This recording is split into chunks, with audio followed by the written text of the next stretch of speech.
Bonjour tout le monde.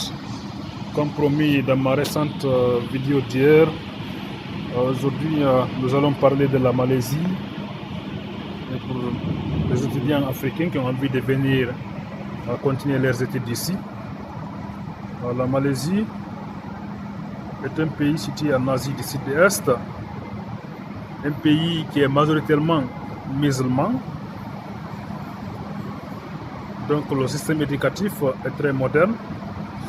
Voilà, pourquoi choisir la Malaisie?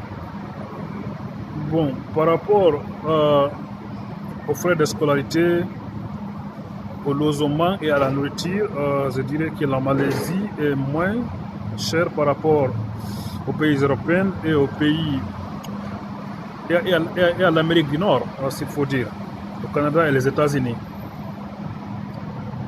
Donc, pour les frais de scolarité, pour un master par exemple, vous pouvez avoir un master ici dans certaines universités parce qu'il y a des universités publiques et privées ici. Pour certaines universités, vous pouvez, comme on appelle, avoir un master à 8 000 $ pour certaines universités. Donc, et deuxièmement, pour le logement est moins cher par rapport à l'Europe parce que vous pouvez avoir une chambre ici à 150 $, et chose qui est, je pense, impossible en Europe. En plus de ça, vous avez aussi la population. Comment est-ce que les Noirs sont vus ici? Est-ce possible de travailler ici pendant les études? Voilà, je dirais à tous mes frères et sœurs africains qui ont envie de venir en Malaisie pour poursuivre leurs études,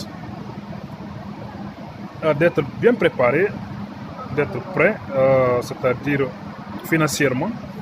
C'est soit par une bourse d'études ou bien venir prêt, avoir quelqu'un, un grand sponsor, que ce soit ton père ou ta maman, ton frère.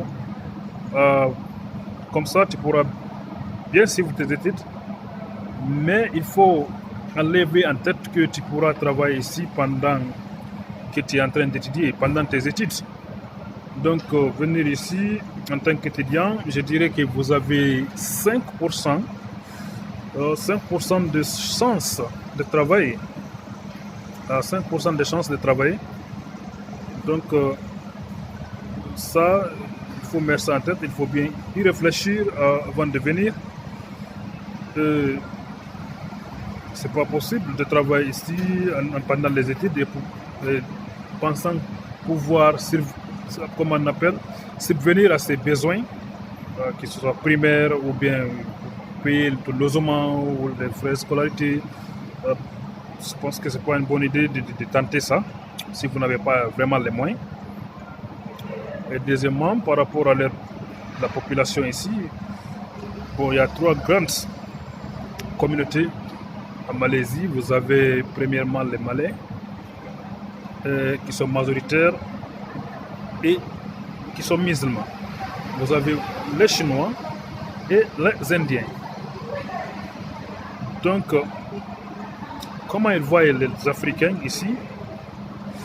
Bon, pour certains, par exemple, pour les Malais, si vous êtes musulman, vous partez à la mosquée, soit pour le vendredi ou bien n'importe quelle autre prière à la mosquée.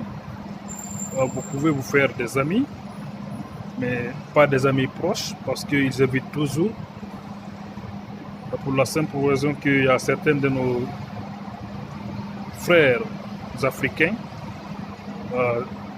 généralement venus du Nigeria, qui se livrent à des activités qui ne sont pas du tout recommandées ici. Je pense que vous connaissez déjà parce que je pense que ce n'est pas ici seulement. Ils le font presque partout dans le monde. Donc, pour cette raison, il y a une méfiance. Ils se méfient des Africains parce que s'ils croient que tous les Noirs viennent du Nigeria, donc une fois on vous voit en tant qu'Africain dans la rue, on pense que vous êtes Nigérian. Et évidemment, il y a une méfiance, ils se méfient beaucoup.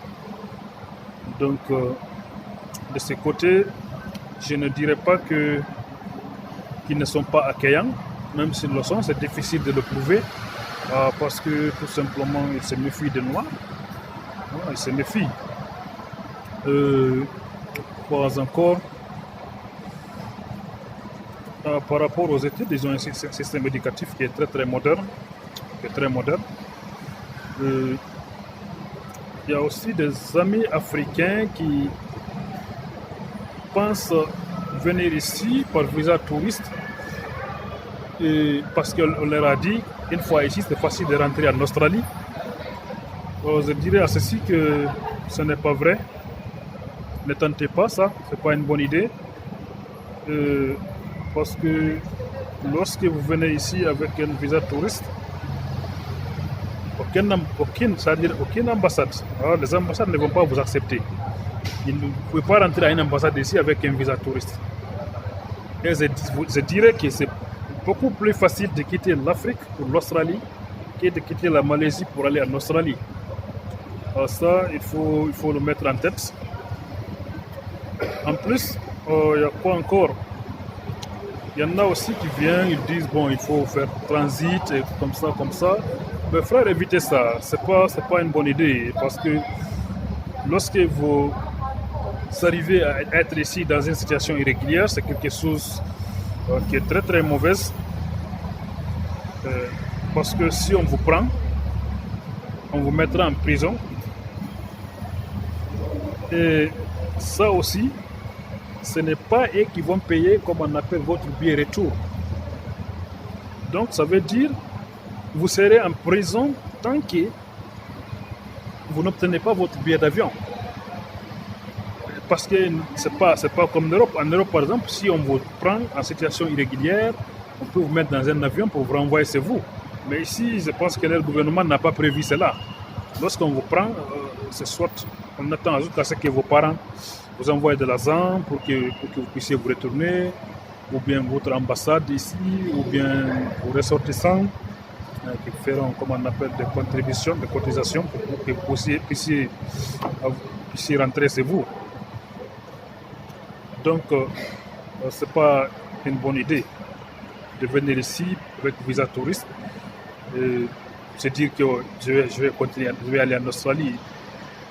Ce n'est pas une bonne idée. Et en plus, il y a aussi certains qui viennent ici pour demander l'asile. C'est ridicule, quoi, parce que ici, c'est vrai, il y a des réfugiés qui viennent, comme les Rohingyas ou des Syriens. Mais ce n'est pas le gouvernement malaisien qui les prend en charge, pour être honnête. Vous venez, on vous laisse rentrer, mais après, il n'y a pas de mesures d'accompagnement. Vous allez, comme on appelle, ils vont vous donner des papiers pour remplir des formulaires, choisir des pays, d'autres pays d'accueil, les pays qui accueillent des réfugiés, comme le Canada, l'Australie, les pays de l'Europe de l'Ouest, les États-Unis. Donc, c'est un peu comme ça et ça s'apprend. J'ai un ami syrien, il a fait cette application, il est resté là 10 ans, et jusqu'à présent, rien, absolument rien. Donc, là aussi, ce n'est pas une bonne idée. Et tout ce que je conseillerais, si vous avez une bourse d'études, venez étudier. Ça étudie très très bien, si vous avez une bourse d'études. Ou bien, si vous avez un véritable sponsor, quelqu'un qui peut vraiment vous supporter, vous financer pendant vos études ici, là, je vous conseille de venir. Là aussi, c'est bien. Mais se dire en tête que, bon, je vais là-bas, pendant mes études, je vais travailler, payer mon logement, même aussi payer mes frais de scolarité. Je pense que c'est pas une bonne idée. Si vous avez ça en tête, évitez. Ne venez pas. Donc, c'est ça. J'espère que ma vidéo va aider mes frères et sœurs africains qui ont envie de venir ici pour les études. Parce que beaucoup d'entre nous en Afrique tombent dans des erreurs parce que c'est là qu'ils sont partis on n'accepte pas de faire des vidéos pour expliquer les réalités. Les réalités, parce que si nos frères qui sont en Afrique sont conscients, sont informés de la vraie réalité ici, je pense qu'ils ne vont pas tomber dans des erreurs. En plus, les agences là, les agences de voyage là, les agences qui se trouvent, comme on appelle dans nos pays respectifs là, ces agences là ne cherchent que de l'argent. C'est du business, ils ne cherchent que de l'argent. Donc, ils ne vous diront jamais la réalité. Donc, ils feront tout pour que vous encouragez, pour que vous puissiez venir. Bon, après, c'est fini. Vous payez leurs commissions, c'est fini, c'est tout ce qu'ils cherchent. Donc, voilà, j'espère que ma vidéo va aider beaucoup d'autres qui avaient envie de venir à mieux comprendre et décrypter la situation avant de s'engager. Merci.